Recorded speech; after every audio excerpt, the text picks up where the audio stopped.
নমস্কার, শহরের কথায় সকল সাবস্ক্রাইবার ও ভিউয়ার্সদের আমাদের পক্ষ থেকে ভালোবাসা। সত্যি খুব গরম পড়েছে, কিন্তু গরম মানে কি শুধু কষ্ট? গরমের মধ্যে ভালো ভালো কিছু তো আছে। আম আছে, কাঁঠাল আছে, জাম আছে, আর কি আছে? জামাই ষষ্ঠী আছে।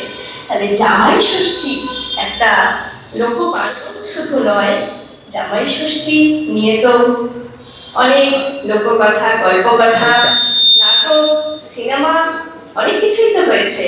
এবার শুনে নেব একটি স্বরচিত কবিতা। কবি পরেশচন্দ্র কণ্ঠে স্বরচিত কবিতা পাঠে জামাই ষষ্ঠী।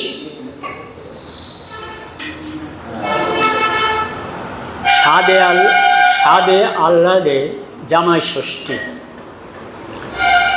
শ্বশুর বাড়ি সাদে আহ্লাদে, খাওয়া দাওয়ায় রাখে নানা স্বাদে তৃপ্ত রসনার জামাই ষষ্ঠীতে থাকে।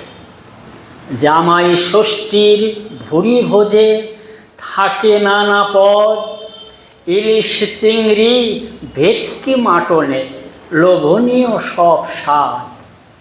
তেল চিংড়ি, তেল কই মাছ, ইলিশ ভাপার গরিমা, অ্যাংলো ইন্ডিয়ান মেলবন্ধনে পাঠাবে গুণের চন্দ্রিমা।